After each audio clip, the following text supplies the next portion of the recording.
जय श्री कृष्ण बंधुओं, आपके अपने चैनल भक्ति की शक्ति में बहुत बहुत स्वागत है। आज हम इस वीडियो के माध्यम से जानेंगे 2026 में अमल की एकादशी या फिर रंगभरी एकादशी का व्रत कब धारण किया जा रहा है। तो जानेंगे व्रत के शुभ मुहूर्त के बारे में, पूजन के समय के बारे में, पारण के समय के बारे में, इस दिन भगवान की किस प्रकार से पूजा करें, इस दिन क्या करना चाहिए और क्या नहीं करना चाहिए। तो आइए जानते हैं इस सब के बारे में। फाल्गुन मास शुक्ल पक्ष की एकादशी को इसे हम आमल की एकादशी या फिर रंग भरी एकादशी के नाम से जानते हैं। इस दिन विशेष प्रकार के आंवले वृक्ष के नीचे बैठकर पूजन करने का विधान है। इस दिन विशेष प्रकार से भगवान विष्णु, माता लक्ष्मी और भगवान विष्णु के परशुराम स्वरूप की पूजा करनी चाहिए।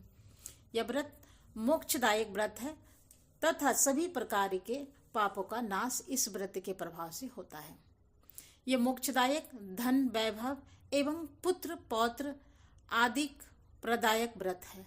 यह भक्तों की रक्षा करने वाला है। इस दिन विशेष प्रकार से आंवले वृक्ष के नीचे बैठ करके कलश को स्थापित करके कलश के ऊपर भगवान परशुराम की प्रतिमा को स्थापित करें। पूरे विधि विधान के साथ गंध पुष्प धूप दीप पंचोपचार विधि से पूजा करें। अनेक प्रकार के नैवेद्य आदि रख के इस दिन पूरे विधि विधान के साथ पूजन करें तो यह अनंत फलदायक माना गया है।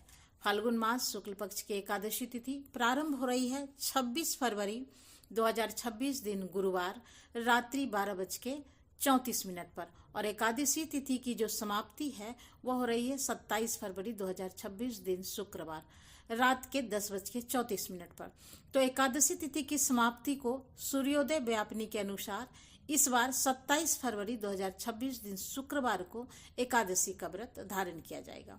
और व्रत के पारण के लिए कहा गया है कि व्रत का पारण द्वादशी तिथि में और हरिवासर समाप्त होने के बाद करनी चाहिए। तो द्वादशी तिथि प्रारंभ का समय 27 फरवरी 2026 दिन शुक्रवार रात के 10:35 पर और द्वादशी तिथि की जो समाप्ति है वह 28 फरवरी 2026 दिन शनिवार की रात 8:44 पर द्वादशी तिथि की समाप्ति हो रही है। तो हरिवासर की समाप्ति 28 फरवरी की सुबह 4:07 तक हो जाएगा। ऐसे में व्रत का पारण 28 फरवरी की सुबह 6:45 से लेकर के सुबह 9:05 तक अमल की एकादशी व्रत का पारण किया जाएगा।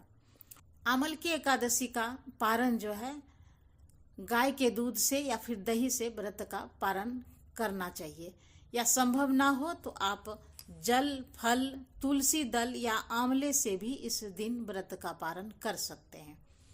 27 फरवरी को ब्रह्म मुहूर्त का समय रहेगा सुबह 4:56 से लेकर सुबह 5:44 तक और सूर्योदय काल का समय रहेगा 6:29 से और सूर्यास्त का समय रहेगा 5:55 पर और राहु काल का समय रहेगा 27 फरवरी की सुबह 10:44 से दोपहर 12:11 तक और 28 फरवरी को राहु काल सुबह 9:16 से सुबह 10:43 तक होगा। तो राहु काल के समय के दौरान जो कोई भी शुभ कार्य या नया कार्य नहीं प्रारंभ करना चाहिए, इस बात का आपको विशेष ध्यान रखना है। प्रातः काल की पूजा का शुभ मुहूर्त रहेगा 27 फरवरी की सुबह 6:23 से लेकर सुबह 7:50 तक और अभिजीत मुहूर्त का समय होगा 12:01 से लेकर 12:57 तक। शाम की पूजा का शुभ मुहूर्त रहेगा 4:31 से शाम 5:38 तक और विशेष रात्रि का जो है रात 9:04 से 10:37 तक। बड़ा ही अच्छा महासंयोग बन रहा है। इस दिन पूरे विधि विधान के साथ भगवान विष्णु, माता लक्ष्मी और भगवान परशुराम की पूजा करनी चाहिए। आंवले वृक्ष के नीचे बैठकर इस दिन अनेक प्रकार के गंध पुष्प धूप दीप आदि से पूजन करें। खास करके इस दिन आंवले के भगवान को भोग लगाएं और उसे प्रसाद के रूप में ग्रहण करना चाहिए। ध्यान रखें कि जो भी वस्तु भगवान को भोग लगाते हैं तो उसमें तुलसी दल अवश्य ही डालें। एकादशी का व्रत रखने वाले को 10वीं तिथि के दिन सूर्यास्त होने से पहले जो भी सात्विक आहार ग्रहण कर लेना चाहिए और रात्रि ब्रह्मचर्य का पालन करते हुए भगवान नाम का स्मरण करते हुए सोना चाहिए। एकादशी की सुबह उठ करके स्नान आदि करके शुद्ध वस्त्र धारण करके दिन रात्रि उपवास रह करके व्रत को धारण करें। जो उपवास नहीं रख पाए, जिसका स्वास्थ्य ठीक नहीं रहता है, आप एक समय फलाहार करके व्रत को धारण कर सकते हैं। और सुबह शाम के वक्त पूरे विधि विधान के साथ भगवान का पूजन करें, कथा का श्रवण करें। इस दौरान भगवान के स्तोत्र, मंत्र, चालीसा आदि का पाठ या श्रवण करें।